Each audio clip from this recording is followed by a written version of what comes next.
What is up, Pittsburgh Steelers fans, and welcome to this breaking news podcast. The Pittsburgh Steelers on the trade deadline have till 4 p.m. Eastern time to make a move. They do. They finally make a trade for a wide receiver. No, it's not the receiver most people wanted. Nonetheless, Mike Williams of the New York Jets, he signs with the Pittsburgh Steelers. The Steelers are shipping a fifth-round 2025 draft pick to the Jets for Williams' services for the remainder of this year. I'm Jeff Hartman, and joining me as always, the triumphant trio, Brian Davis and Dave Schofield. Brian, what's going on? I'm so glad to be here. I'm so glad to finally be talking about a wide receiver trade, and it's one that I'm happy with. Okay. Dave Schofield, what's up? Hey, it's just that the Steelers did something now. Some people will say, oh, this is great. Some people will be, oh, they don't really like it. But you know what? Yeah, you had to make a move. If you were going to make a move, you had to do one that was actually available is the biggest thing. So this was one that was yes and no for quite some time. And this is how it ends up working out.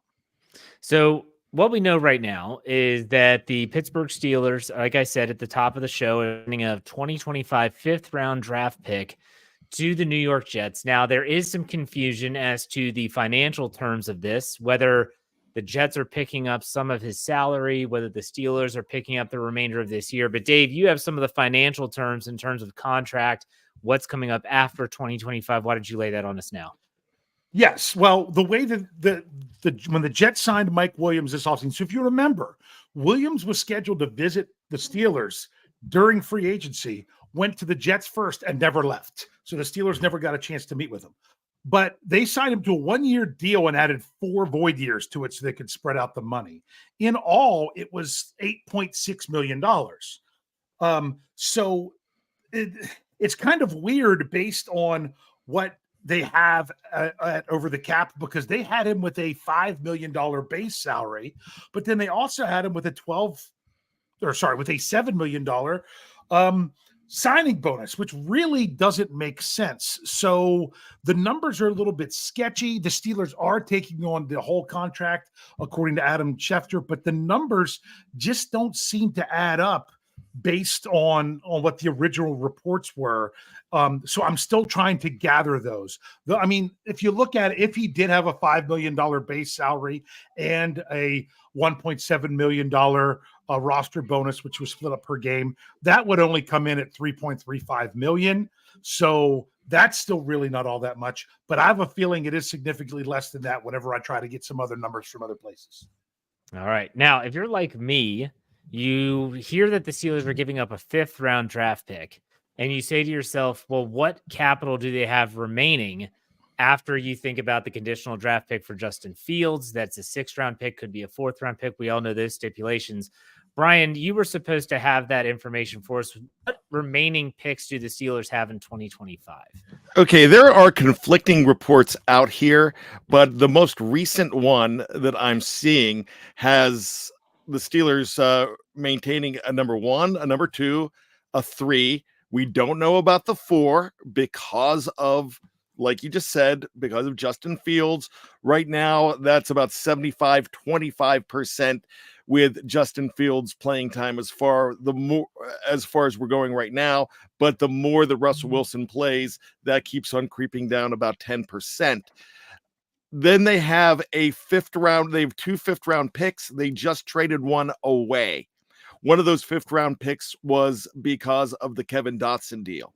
They have 2 7th-round picks as well, and they come from the Kenny Pickett deal. So it looks like right now they have about 7 picks left in this draft. Okay. And again, conditional pick for Justin Fields is going to move a lot of stuff, but they had 2 5th-round picks. You're saying one of them is being shipped to New York. That's interesting. It's good to know. Dave, what do you want to add? Yes, I still don't have any clarity from Over the Cap, but I did find out from Spot Rack they have that Mike Williams, that he did not have a $5 million base. They had him as basically a league close to league minimum, just over 1.2 million. He's only going to cost the Steelers for the rest of the season about They have it as $627,500. They have it that low. Now there's some incentives and stuff in there that could possibly still trigger because the Steelers take on the contract. But those are things that'll probably come out more. So this really is an inexpensive signing from a salary standpoint. The biggest thing is giving up the 5th round pick. Yeah, it's interesting, and I for those that might think, okay, this name sounds familiar. If you recall, back in free agency, the start of the league year, Mike Williams was slated to visit the Steelers, and he was going to the New York Jets first, and he never made it to Pittsburgh as he signed with the Jets.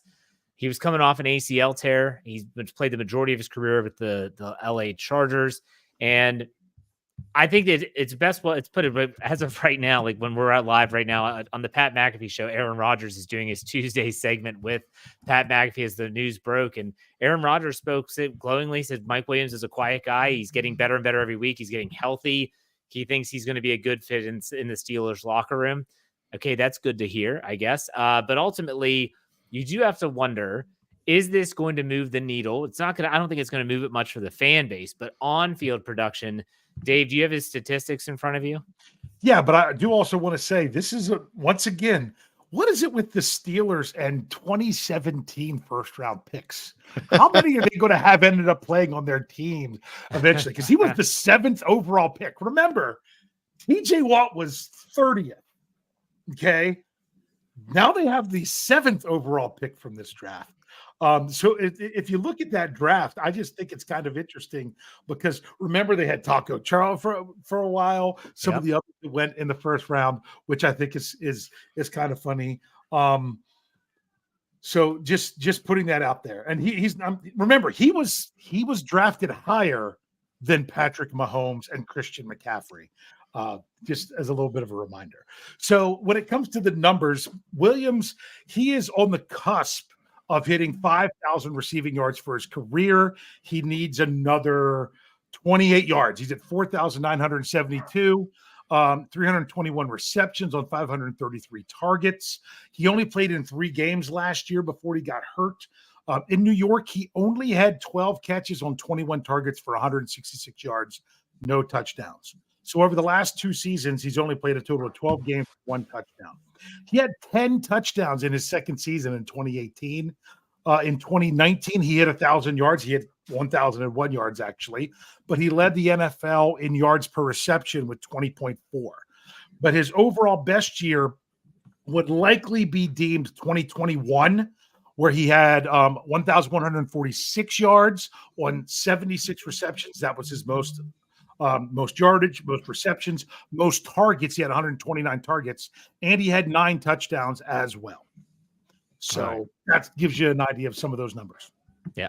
And it seemed like a foregone conclusion once the Jets traded for Devontae Adams that he was going to be on his way out in terms of when you look at the dynamic they have there in New York. Now, I do want to get the super chat here because it's the next question I was going to ask. Afton Ford gives us $5. Thank you very much, Afton, for the tip. She said, what kind of difference will he make here? So now we're talking on-field performance because really the Steelers, we've known they needed a wide receiver for a while now, but how they fit, I'm not so sure in terms of on-field performance. Brian, what do you think? How is this going to help the Steelers in terms of offensive production? You can't leave them alone. So that's one capable guy on the field that as far as running a deep route, he does that very well. He's 6'4", great length as far as that goes.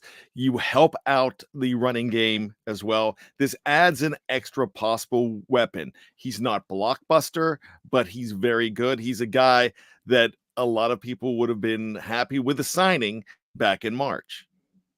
All right, Dave, what do you think? Yeah, I mean, you think about this, you get him for half the season and you were paying him some people are like, oh, well, you could have had him for nothing. And you give up a 5th round pick. Something about the Steelers in the 5th round has just been kind of weird lately anyway. But look at how little you're paying him for the rest of the year. The Jets are taking on so much of this because of the signing bonus and everything else. So you're talking about them between this year and next year taking on, almost $8 million, where the Steelers are getting him for, $625,000. I mean, to round it off. So the biggest thing is you actually worked out, only getting him half the season. You're getting him for like a tenth of the cost, but for a draft pick. So, and he's only under contract for this year. We'll see how that goes from there. I don't know that the Steelers would need to restructure anything when he comes in because of how it's all set up. But the thing is, more than anything, is the Steelers, there was concern about depth. That do the Steelers really have the depth? If they lose a wide receiver, they're already technically down one because we've never seen Roman Wilson. If they were to lose another wide receiver, what do they really have? So this gives some better options depth-wise, and you just ultimately got to see how he fits into everything. So a lot of this is TBD. See how it all fits together, and we'll be talking more in January and February whether or not it was a good move or not. All right, I want to ask both of you the same question. I'll start with Brian. Do you think they spent the cost was too high for a player like Mike Williams, sending a 5th-round pick, especially when you compare it to other big name players, much larger name players than a Mike Williams, like a DeAndre Hopkins? What was your thought on the 5th-round pick price tag, Brian? Dave said earlier about the 5th round being very weird for the Steelers. You got a guy that you needed. You got a player that you want. I'm spending even more on a pick for somebody else as well. So anything past the 4th round, I don't care that much about ever. So you go out and get a guy that you want. I think they've spent 5th round picks on guys like Malik Reed before, or I mean, I might be wrong. Maybe it was different. I mean, they've spent 5th round picks, on Avery Williamson, maybe? I mean, there were. Gosh, I'm trying to think. That's tough. Yeah. There are guys like that. I mean, anything past number 4, like I said, don't care because you get something to help now. And that 5th round pick is always a crapshoot anyways. Dave, what's your take on that? Okay. What was I want to make sure I'm answering the correct question. Was, do you think that the price tag matches the player? I would have felt much better if it was a lower draft pick, in all honesty. But you're getting closer and closer to the deadline. How much do you want to go over a 5th versus a 6th versus a 7th? And I think, bottom line is, I don't think the Steelers could trade a 6th-round pick. Did they have one other than one that's earmarked for no. both that 4th and 6th that could be Justin Fields? They can't trade either one of them. No, correct. So if you're talking about it, if they don't have a 6th-round pick, I would have felt better about it. But if you don't have that one anyway, your option was 5th or 7th, and I'm not surprised New York wouldn't take, especially with Lazard going on IR. I think that's what brought that from a potential 7th, up to a 5th. Maybe it would have been nice if the Steelers would have, given up a 5th and a 7th and got back a 6th. That would have made me feel a little bit better. But at this point of the game, that it is what it is. I will say it's better than not doing anything. Yeah, I mean, making a move just to make a move is fine. I guess my question is he an upgrade over Van Jefferson? And that's a question that every single individual that hears it is going to have to answer for themselves because everyone's going to have their own opinion. If the answer to that is no, if they're more equals than they are an upgrade, then this is purely just, like you said, Dave, a depth move. It's just a depth piece. He's not going to move the needle at all. But if he is an upgrade over Van Jefferson, then I could see why you make the move because someone's snaps are going to decrease significantly, probably not this week per se, but in the future. And the question is if everyone's healthy, whose snaps decrease the most if Mike Williams is going to be inserted into the offense? And the tough part about that is I don't think it's Calvin Austin III with his speed. We know it's not George Pickens. Is it a tight end? Does Pat Freiermuth see less snaps? Is it Van Jefferson, like I just mentioned? These will be the very interesting things to see how they play out for the Steelers as they move on now with Mike Williams in the fold and in that depth room. But I want to ask real quick before we end this quick podcast, this breaking news podcast, Brian, do you think they're done? We are finishing this up. It's just shy of 2 p.m. Eastern time. Do the Steelers make another move, in your opinion? I think they make another move, but I think it's for a 26th round, 2026 round pick. if they make a move at this point. I can see them looking for some kind of defensive line help. The one thing that I could possibly look at for the Steelers too is if they do want defensive line help, the Browns let a guy go. You never know. They might just go ahead and pluck him off the waiver wire as well and go ahead and take a look at him. But it's probably going to be low impact if they do. And if it's any bigger impact, they've got to dip into next year. They're probably not going to touch the rest of this draft unless they are fine giving up a 7th. Yeah, and you're talking about the Browns veteran defensive tackle, Quentin Jefferson, who is slated to be released today per reports. Dave, what about you? You think their Steelers are done? Do you think there's more to be had out there? It wouldn't shock me if they did something else, but I don't think it's going to be anything huge to really move the needle. I'm surprised some people are thinking whether or not you like this trade, it all comes down to whether what you ultimately feel the Steelers were trying to do. If you were looking for a huge upgrade that just came in and said, there you go, you finally, have a definitive number 2 wide receiver. We've talked about this for a while. The chances of that being out there really wasn't there. I mean, there was even the whole notion that the Steelers had something going on with Christian Kirk before he got injured. The whole Cooper Kupp thing that was thrown out there, and then the Rams are right back in it. Why would they want to deal with him? So you look at it, and we were saying, hey, they might add a wide receiver, but it's not going to be this big move the needle guy. It's going to be more as a depth piece. If that's what you're looking at here, then the Steelers did that. Now, some people they might not like the 5th round pick. So I don't know if they do anything else at receiver. They had an open spot. They only have 4 receivers on the roster right now after putting Roman Wilson on IR. So they have a spot to just put him in, and no one gets pushed out at this time. So I see what Brian's saying about defensive line. They still have Fehoko on the practice squad if they want to go into things there. I mean, there could be something maybe offensive line wise, otherwise that they could try to do. But I don't think it's going to be any huge move that's going to greatly impact the starting lineup.